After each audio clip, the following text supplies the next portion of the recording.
Día número 40, dando la vuelta al sol, resumiendo la palabra de Dios. Nuestro tema de hoy se llama Arriesgándolo todo. Y dice la palabra de Dios que cuando Dios le cambió a Jacob por Israel, su nombre de Jacob a Israel, sus hijos ya se llamaron los hijos de Israel, por lo cual, de las cuales salen las 12 tribus de Israel. Y dice la palabra de Dios que uno de sus hijos, llamado Judá, se apartó de su familia, se apartó de sus hermanos y se fue a otra tierra. Y dice la palabra de Dios que se consiguió de las hijas de Canaán una mujer. Y esa mujer era la hija de Súa.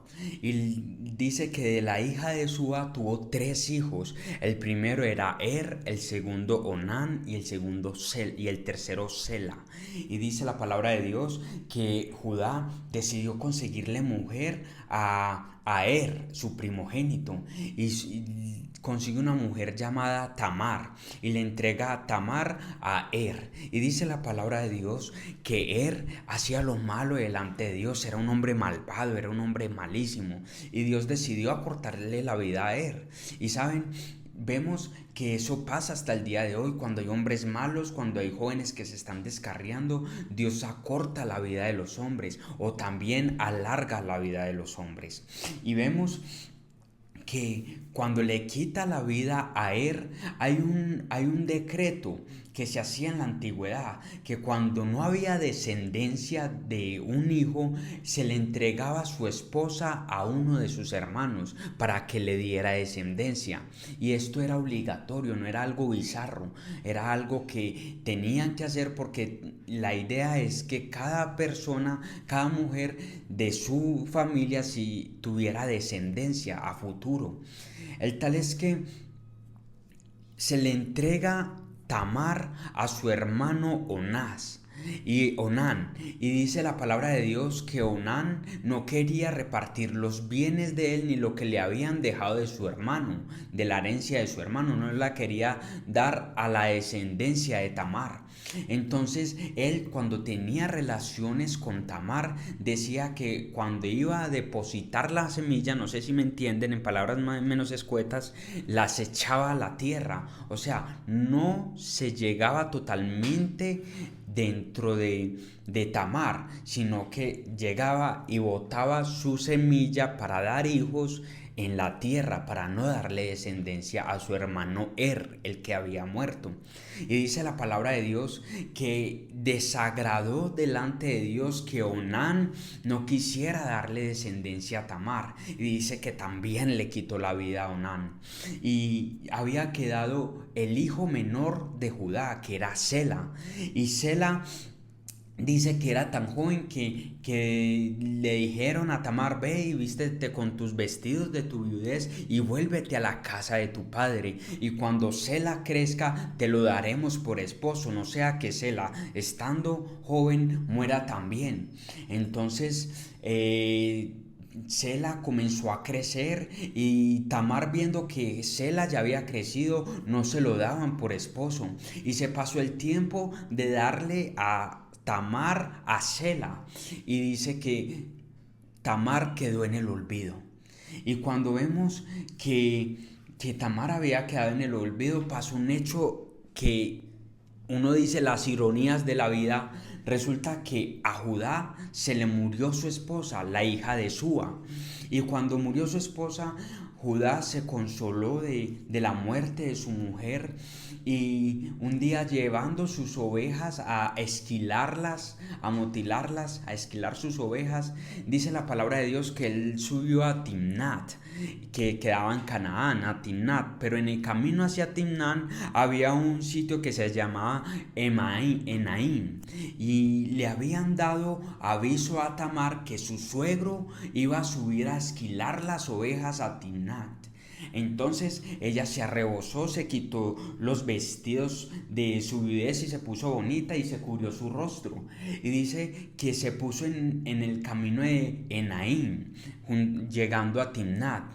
Y cuando Judá vio a Tamar, no sabiendo que era su nuera, la tomó por prostituta y le dijo: dime ven, allégate conmigo. Y ella le dijo, allégate es como acuéstate conmigo.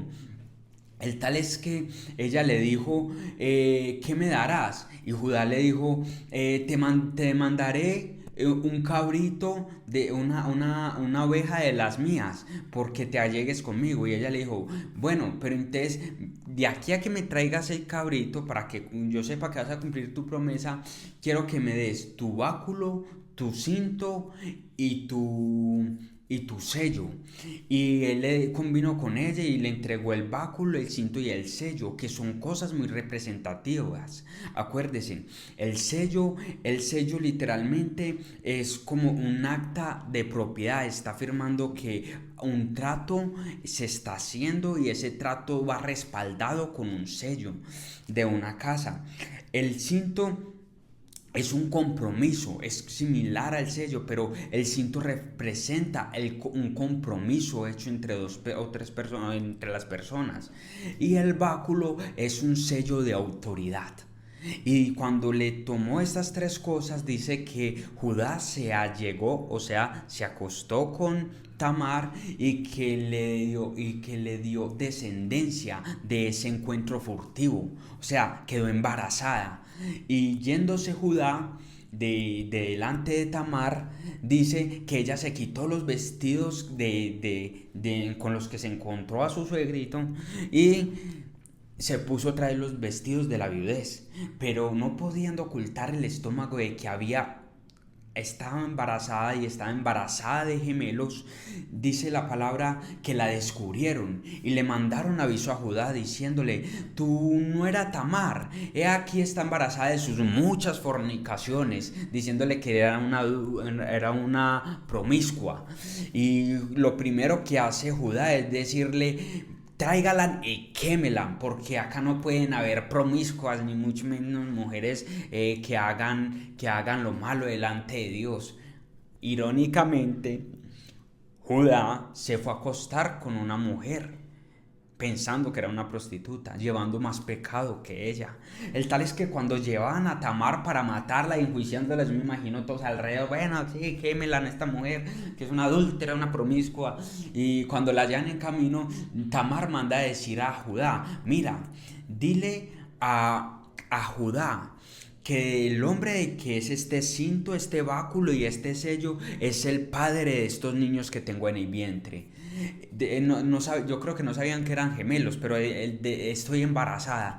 Y cuando Judá ve que está su báculo, su cinto y su sello, dice, wow, más justa es esta mujer que yo, porque yo debiéndola dar a Sela, mi hijo, dejé que pasara el tiempo y nunca la conoció. Entonces Judá le levantó ese castigo, no permitió que la mataran y reconoció que ellos eran sus hijos.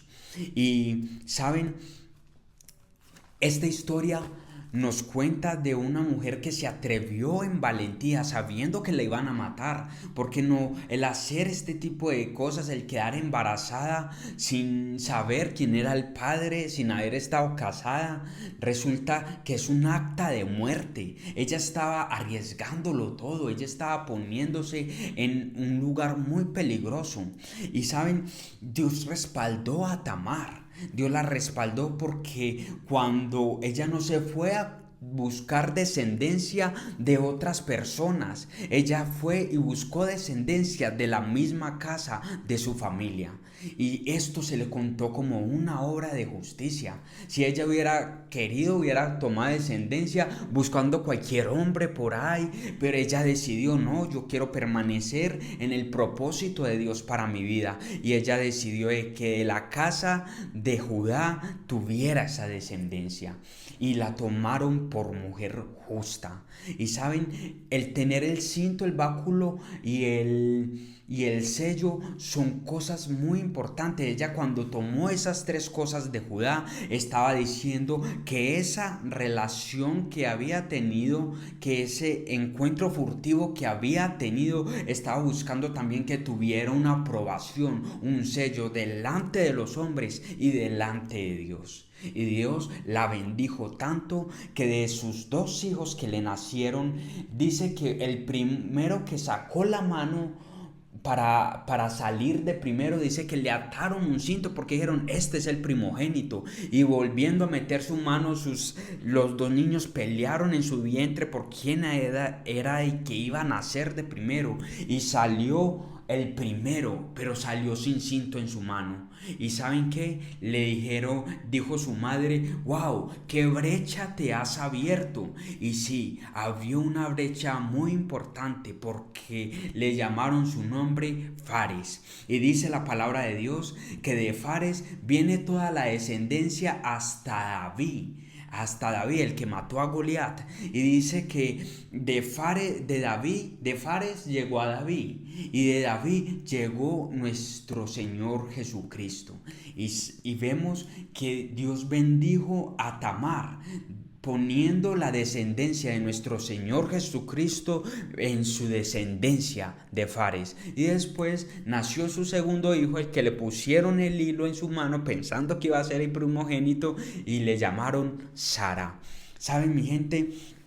Esta es una historia muy hermosa porque vemos que hay una entrega, hay una espera, una mujer que esperó mucho por una descendencia, una mujer que fue abatida por el tiempo y sin importar lo que tuviera que esperar, esperó y buscó la aprobación de Dios y buscó que fuera bendita en la genealogía de Dios, haciendo las cosas lo más recto posible.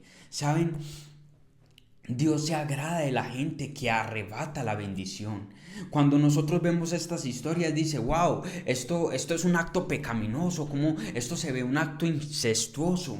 Pero cuando vemos que una persona quiere arrebatar la bendición de Dios, Dios se agrada de ellos, porque no hay nadie que menosprecie la bendición de Dios, no hay nadie que menosprecie el hacerse partícipe de las cosas divinas, y Dios lo mire con desagrado. Dios anhela que nosotros amemos su reino, su propósito, y cuando nosotros amamos su propósito, saben que Dios nos va a bendecir y Dios nos va a fortalecer, y aunque pasen las cosas de la manera que no menos piensa, Dios piensa hacernos bien a la postrera, porque somos amantes de la bendición, y amar la bendición nos lleva a ser hombres y mujeres que son prósperos, son llevados de la mano de Dios, y Dios nos ayuda, que si nos caemos en la piedra, Él mismo nos levanta. Mis amados, este es el día número 40, los espero en el día número 41. Un fuerte abrazo y mi Dios me los bendiga.